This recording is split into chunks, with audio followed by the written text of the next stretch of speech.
Ladies and gentlemen, welcome back to the World Championship Series Europe Premier League. Round of 16, we're in Group B this evening, where we've already had a bit of a surprise, frankly. Let's check in with the bracket and show you exactly what you've missed if you weren't with us earlier. VortiX and ThorZaIN, the two men that came through in the upper bracket, will now play off for the first place, or rather the third place, in the round of 8. If you still follow me, we went through yesterday.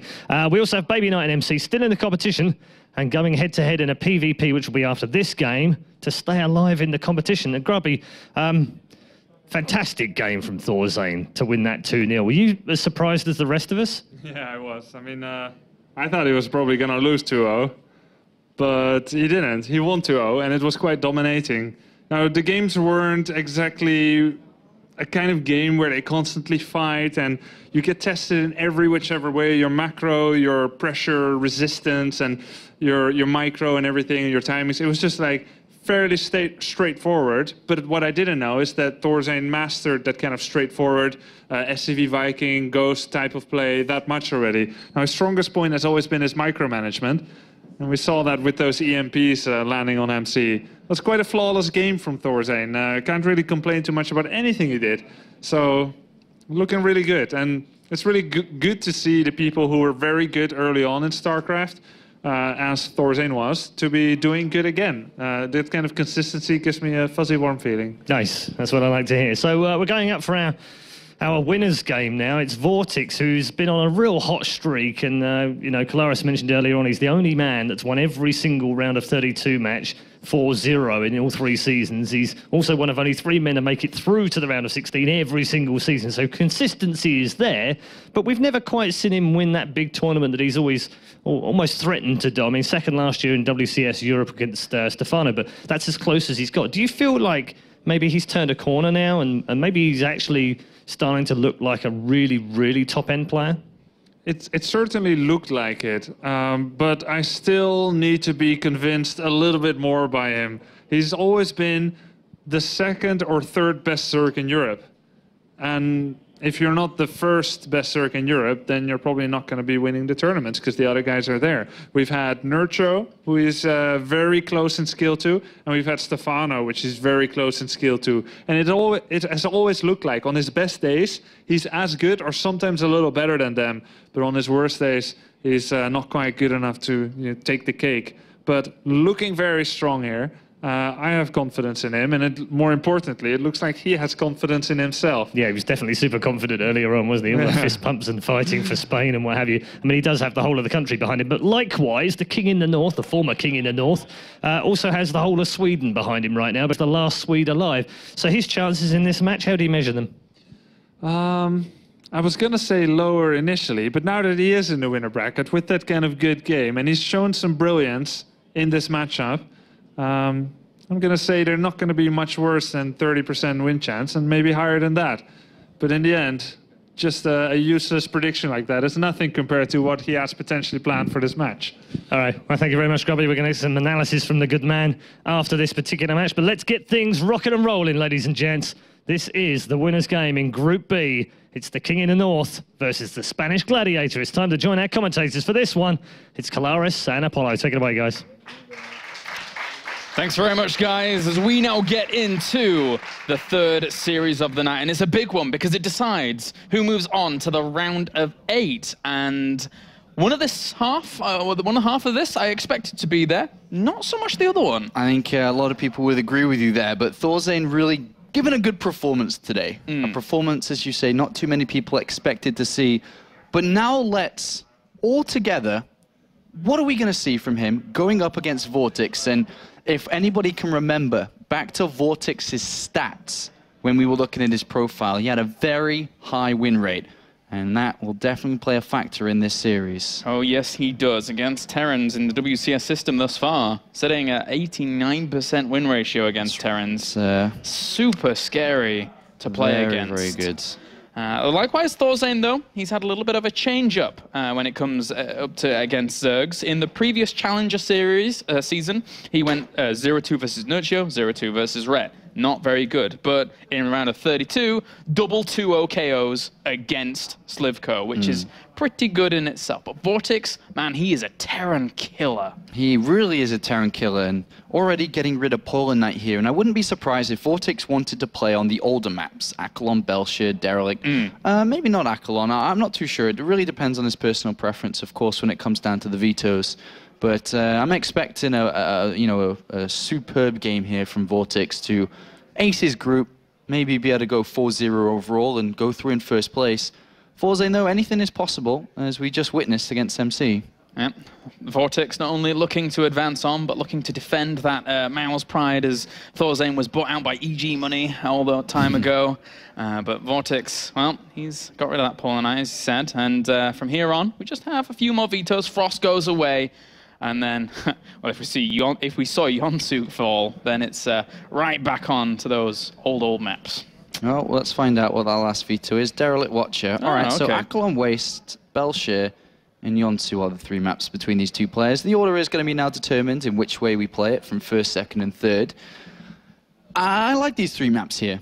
Derelict Watcher, getting rid of it for VortiX, I don't mind, actually. If you think about the way that Derelict Watcher's set up, taking a fourth base is quite far out your way. It's tough. And then if you want to take a fifth base, which a lot of Zergs obviously will want to get to eventually, that's even further away. And it really is going to be difficult to be able to control be able to control the units, and especially because on a map like Derelict Watcher, eventually, if the Zerg player wants to get to the late game, Broodlords are not so good on this map.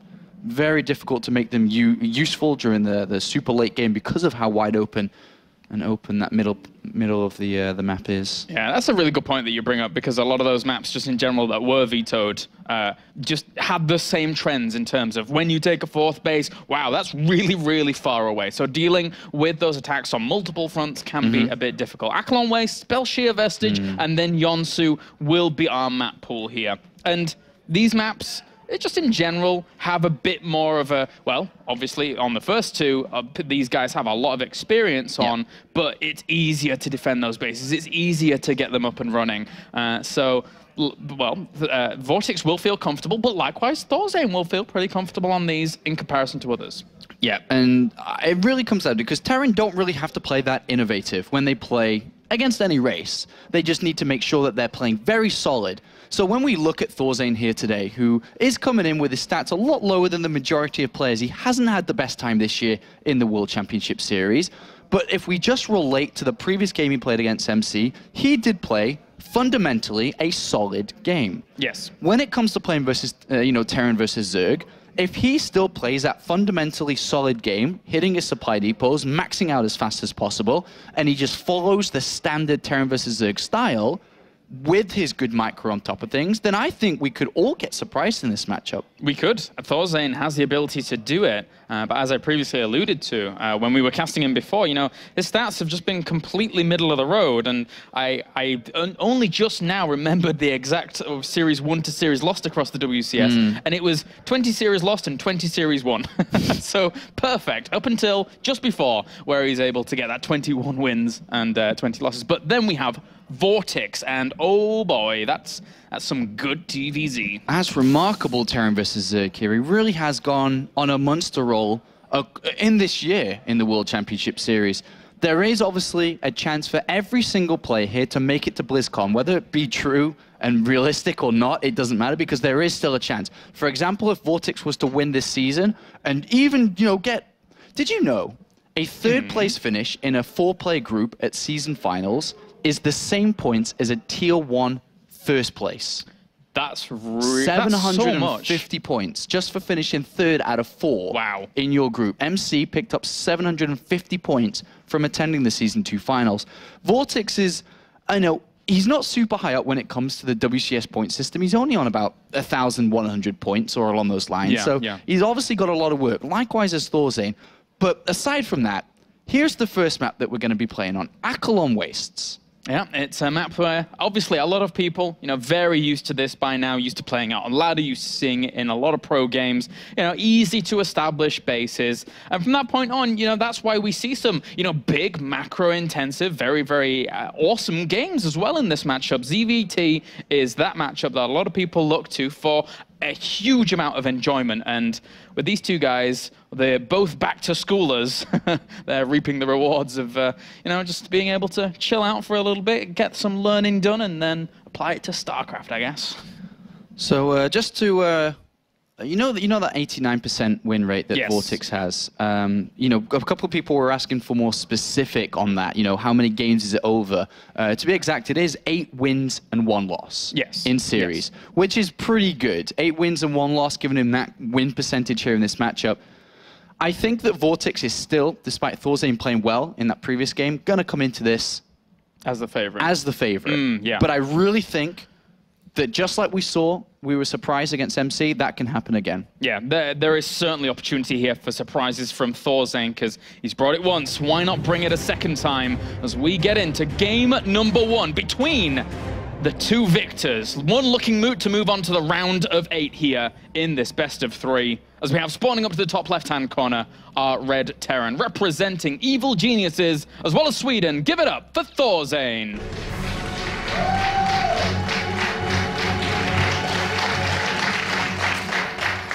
And down to the bottom right, in the blue, as our Blue Zerg, representing Mouse Sports as well as Spain. Give it up for VortiX.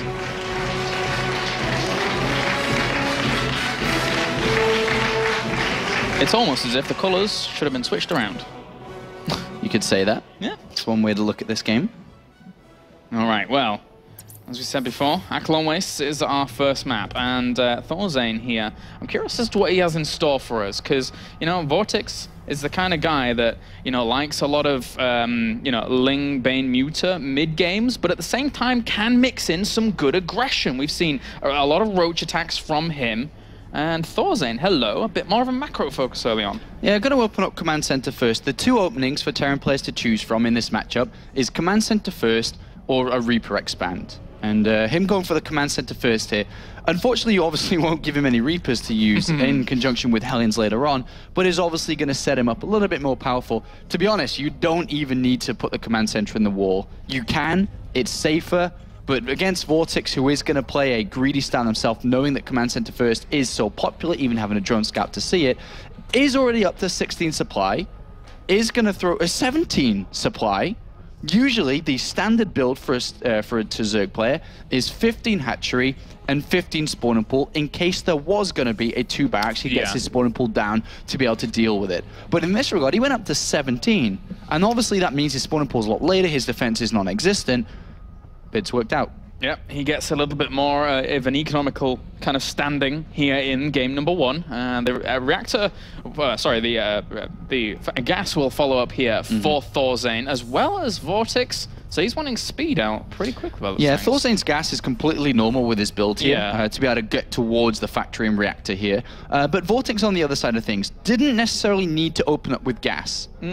He has chosen to, which will give him the options of getting Zergling speed early, does give him the option to go for a Roach Warren, but it's not the fastest of gases, so I wouldn't be expecting a Roach Warren early from him. It would be a little bit delayed here. So I'm expecting Zergling speed, then maybe out of gas for a little bit here. Obviously, aggression's definitely a possibility, but we'll see.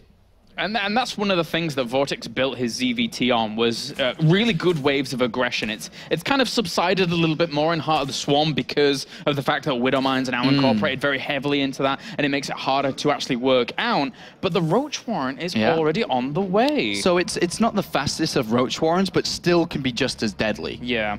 The gas was taken down, what was it? So it's 17 supply for the spawning pool, and then the gas thrown down at roughly 16, 17 after that. So it's not the fastest, but overall he does still have similar options.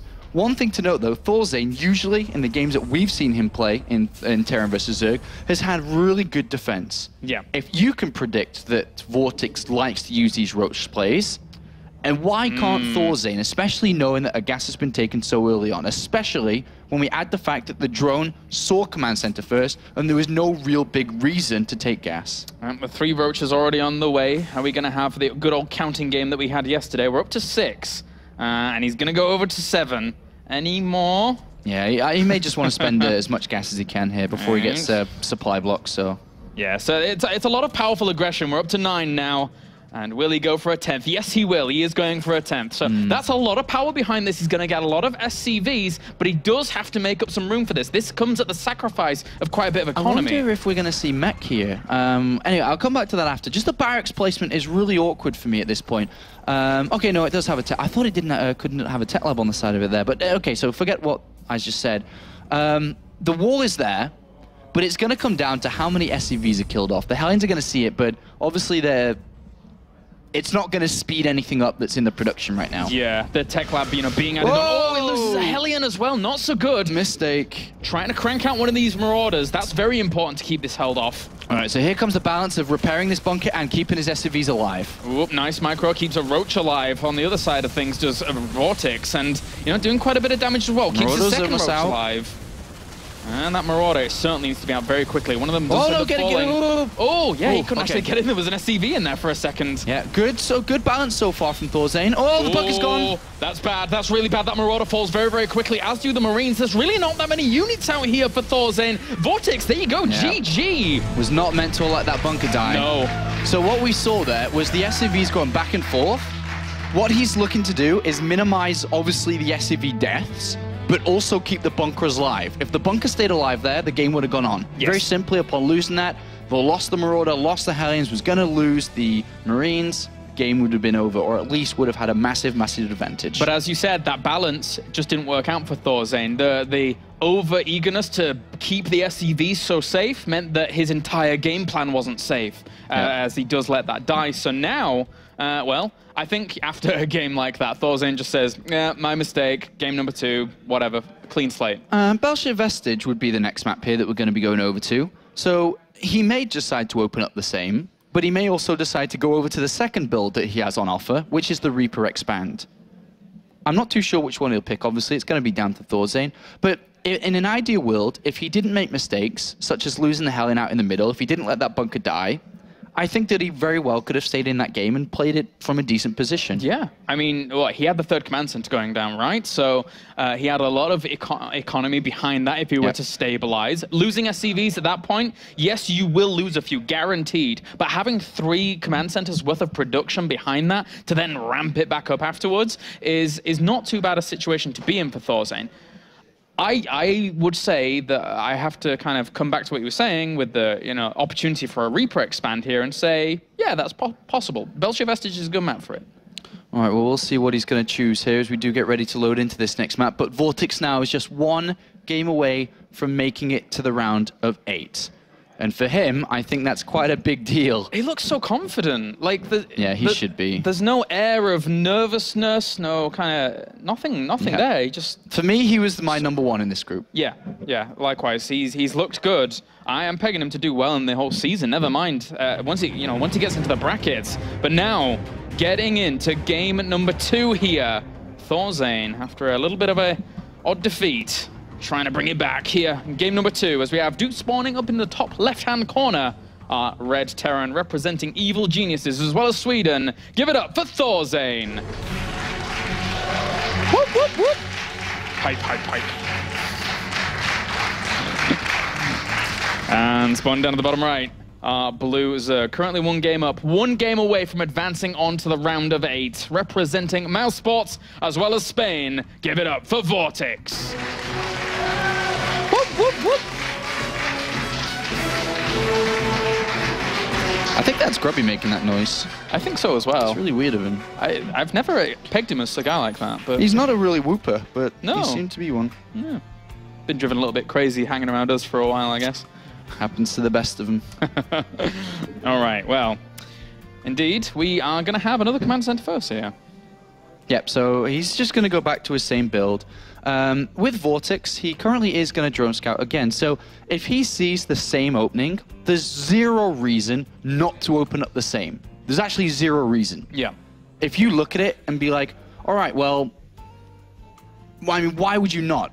Is the big question here, unless he feels that ThorZaIN can do a better defense. Yeah, I mean, unless ThorZaIN does something really strange and out of the ordinary and adds on, barracks before factory or something like that, the defenses there for him are going to be pretty much exactly the same, right? He can't do that. Exactly. He actually can't do that. Because then what he ends up doing is blind countering the attack, and if VortiX didn't do it, which is also another possibility, leaves then himself he's behind. very, very far behind Yeah. if VortiX was just drawing up an upgrade. We do see the command center lower ground, which I think is the better decision than to build it on the high ground. Is VortiX really going to go for an early spawning pool? No, not really, which he could have done in game number 1. He only ever really does that on Whirlwind whenever we see VortiX go for that, but Yeah. seen it a few times in WCS so far. But now we have just that expansion going to be finishing in a little bit here. VortiX going to run on home with that. Yeah. And a little bit of gas on the way for ThorZaIN.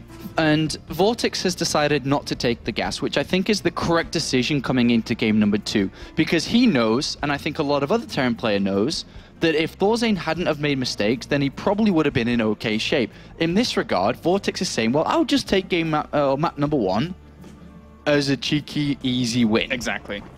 And then is just going to play his normal game from here. Yeah, and we have the double queen production on the way for VortiX. I would love to see him go up to 4 queens just to keep those injects going while spreading that creep out into the middle of the map as well. And again, aside from VortiX being an absolute threat in the earlier stages of the game, his macro game is very good as well. So if you allow that creep spread to get going from a player like VortiX, he's going to use it to the best of his ability. Well, that's one of the strongest things about a good Zerg player, that they're able to play 2 different styles, Yeah. aggression and the normal style, because that obviously makes you much more dangerous. He picks up an easy victory like he did in game number 1 and can easily switch back to what he knows and how to play best. Now, ThorZaIN, how is he going to react to all of what can confront him here? He's already starting the wall, keeping that SCV there, making sure that he's going to be airtight for anything that his opponent wants to throw to him early on. But as I said before, 2 queens on the way again for VortiX. Most of his mind is kind of geared towards what looks like defense at this point. Yeah. I mean, this is just proper standard so far. ThorZaIN's gone in, seen the lack of gases, will absolutely be looking to throw down the 3rd command center. I really don't think he'd be trying to do anything, funky, because this is arguably one of his best possible moves to get into the round of 8, right? Because if he loses this, then there are 2 very hungry other players in the lower bracket, which makes things very difficult for ThorZaIN. And not only are they hungry, but they've also witnessed what ThorZaIN can do against Protoss if given room. And MC, we saw him during the round of 32 actually adapt so well from seeing his opponent play against another Protoss to then just smashing through before even giving his opponent that opportunity. So that's a very, very scary thing for ThorZaIN to go up against in the later stages if he falls down to that lower bracket. Look at VortiX though. He decided to get Zergling speed, and sometimes Zerg players skip Zergling speed to get a faster 2-2 upgrade, 1-1 upgrade, sorry. But in this regard, he's decided to get Zergling speed straight away, which is kind of normal as well sometimes, but he's also thrown down the Roach one, which is the unusual part of this build. So what we're probably going to be seeing is a Roach Baneling attack together as one. So he's going to try to hit ThorZaIN very, very hard. If ThorZaIN somehow can feel this out, this is also technically holdable. Is one thing for ThorZaIN to look for is kind of like evolution chambers. If he doesn't see any, for example, then that could be already a tip. seen the evolution chambers, not in the wall off, which is one normal thing to see. Yeah. But so far, the Queens have pushed these Hellions back. He hasn't There's got already there yet. Lings slipped to the top right-hand side, and to be honest, they're going to morph Banelings really, really fast on the other side of the map. And then the Roaches are going to stream across. ThorZaIN's already building Widow Mines, though, which is actually kind of nice. After 6 Hellions, Widow Mine production beginning nice and early will help out, but will it be enough here? ThorZaIN's got no information whatsoever. He's on the Zelnaga tower. He's going for double engineering base as well. So He went to the left-hand side of the Zelnaga tower, not the right. If he'd gone to the right, he probably would have seen the Roaches slip out. So he gets an even later reaction to them what he could have had here. Oh dear, these Hellions need to make something happen. Just something. Like. So he sees no drones down the third. Maybe that's a bit of a giveaway here. He didn't see a Queen there either. He's seen kind of nothing, but there's no additional bunkers. There's nothing coming down. A couple of Widow Mines are going to burrow naturally here. But so far, ThorZaIN, without any information, still just sitting on the Zelnaga tower. He's seen nothing. Oh, these Widow Mines, they're going to have to do a ton of work here for ThorZaIN once this hits. VortiX, select the supply block. This is going to slow him down a bit, but actually it's just he knows not. now. He's going to go. He knows now, but it may be too late. We'll see how the detonation is. Just on Zerg, the Banelings break the bunker, and VortiX is in. Really good control by VortiX. He pulled those back. There you go. GG. It was just enough. He pulled those Banelings back, knowing that the Widow Mines were present. Let the Zerglings soak it up. Quick 2-0 for VortiX. Guys, that was, as we can say, from hero to zero, pretty fast from ThorZaIN. After beating MC 2-0, just getting pushed to the side here. 2-0 by VortiX. 2 well-executed, aggressive strategies made VortiX just look like the real hero here. Yeah, and VortiX powers on through like a lot of us anticipated. He's looking really, really good this season and could do a lot of damage, as I said before, in the brackets, depending on who goes through. This is just, some may say, an expected first place for VortiX here. But I don't think too many people thought he'd be playing up against ThorZaIN in the winners match. No. So after we saw how this shaped up, I think a lot of people thought that VortiX would be able to beat ThorZaIN. But whatever the case, he's the first player in Group B, joins our other 2 players through Target and Stardust, and we have 3 so far through into the round of 8.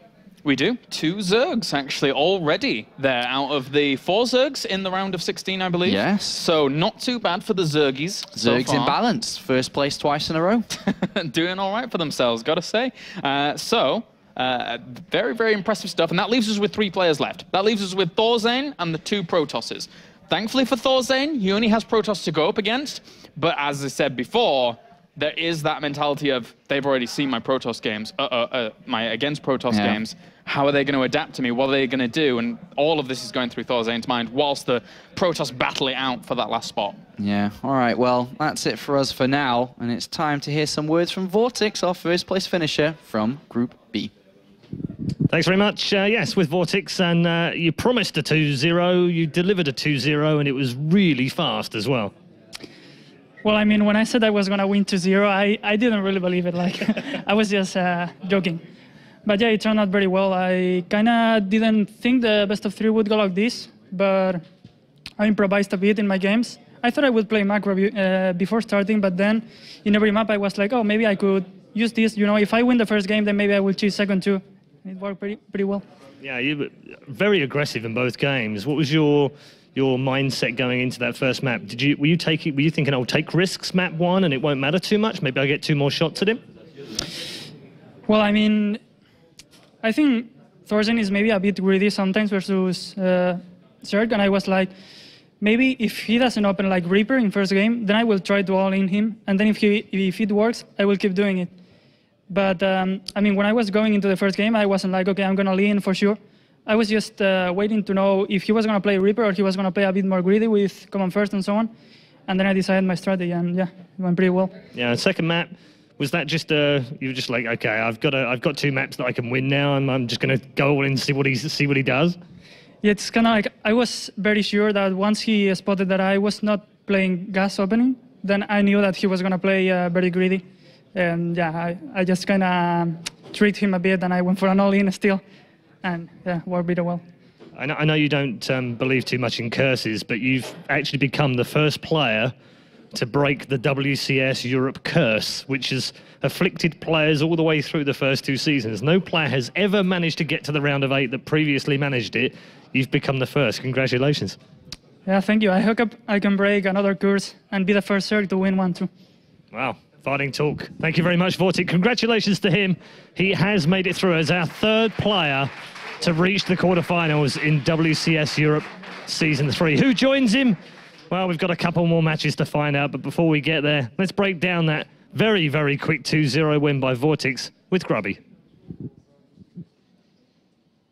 Yeah, that was a pretty short and merciless series here from VortiX against ThorZaIN.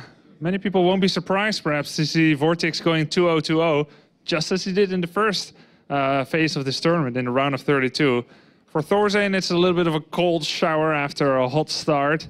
And he will drop down to that last match to see if he can go up against MC or Baby Knight to still secure his spot in the round of 8. For VortiX, it was clean sailing, and it kind of compounded itself here in the second game. And the first game was pretty straightforward with a roach attack, killed the bunker, killed too many SCVs, and just broke through.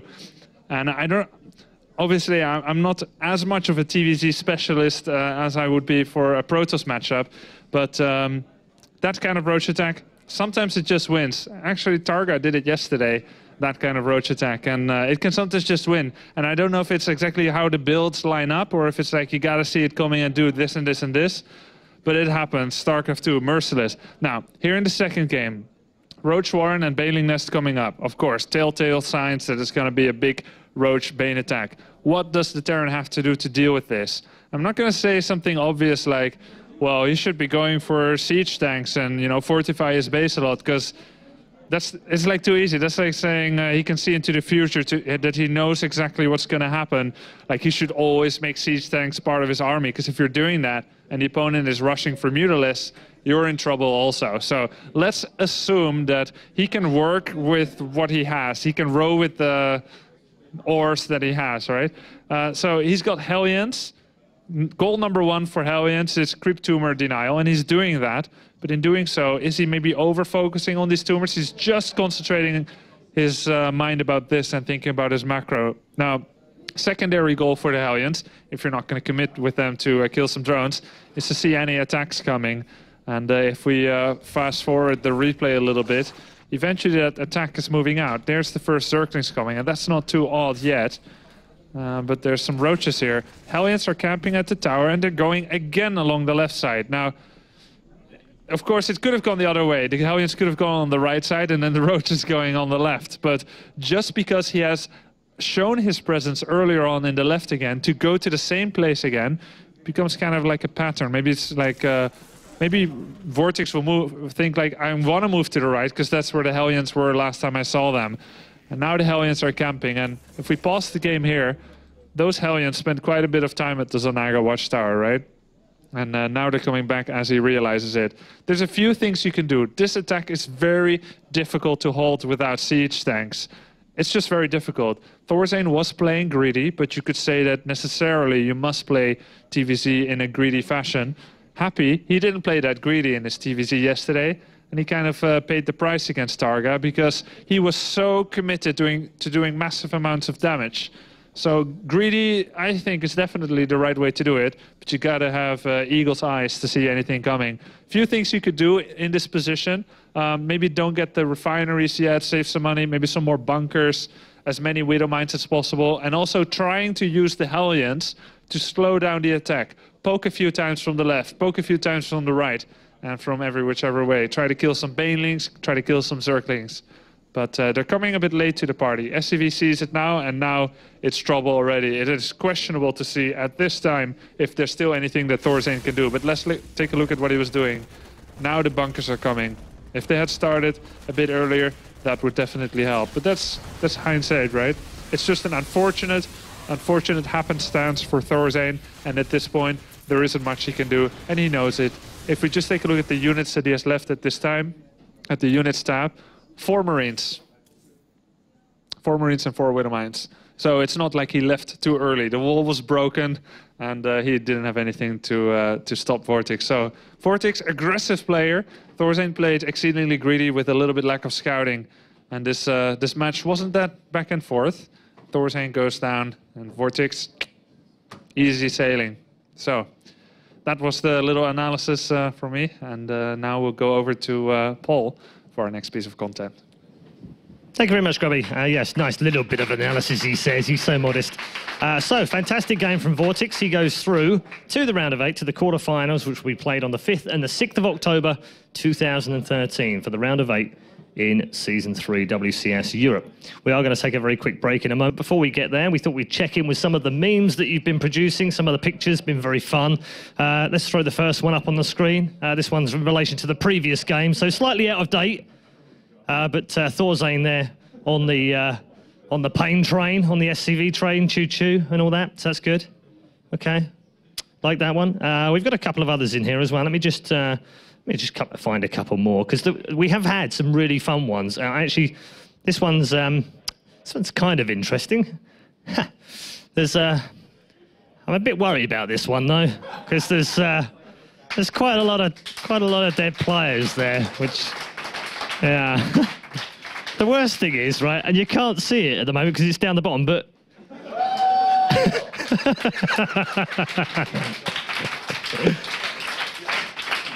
he's just having a lay down. That's all it is. He's having a lay down. We've also got. Let me find this one. This one's quite good. I think Kalaris might like this one. Let's have a look at this. Dude, the guy says Kalaris fan art, my favourite caster. That's what he says. That's not very nice. Kalaris is dissing your drawing. I don't think you should be his fan anymore. I think you should revoke that status immediately. What else do we have? Let me have a quick look here. I quite like this one as well. Let me throw this one up. Let's have a look at this one. SCVs! SCVs everywhere! It's good, yeah, like that one. Okay, we've still got a few more. We've got a bit of time, so I'm going to try and fill... Oh, this one is magical. Let me just sort this one out. You'll like this one. You'll like this one a lot. Let's do that, and let's have a look at this one. I'm going to do it full justice. Improved Heart of the Swarm Collector's Edition. Laminated, 90% less slippy out of handsy. Resists up to 1.4 red eyes. Undroppable. Extreme levels of red eye may cause droppage. Significant contributions to charity.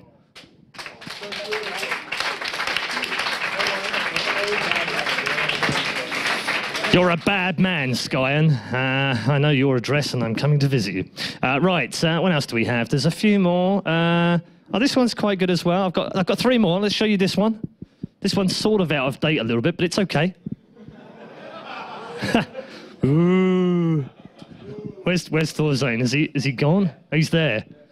Yeah. Oh, MC didn't see that. That's probably quite lucky for me. He might kill me. He is the boss toss after all, and all he has to do is stare at me and I would die. Okay, let's find the last couple. Oh yeah, we've got this one as well. I quite like this one. Let's throw this one up. Keep calm and OMG, happy Stardust space rushing. That's sort of in relation to yesterday a little bit.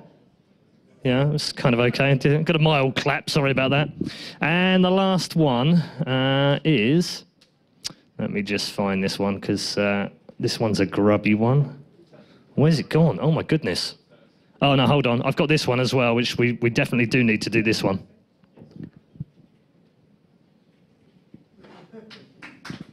Yeah, it took a while.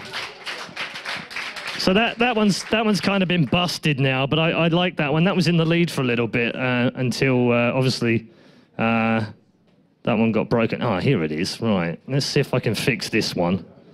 I've got to do a bit of imagery jingling. We've seen this one before, but I think it's worth seeing again.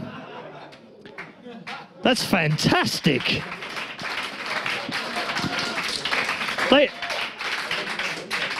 Ladies and gents, the new Sherlock Holmes. Or Grubby Cumberbatch, as he's well known. So anyway, we've got plenty of those coming in. There's still more rolling in. Keep them coming, please do. Thank you so much for your contributions so far.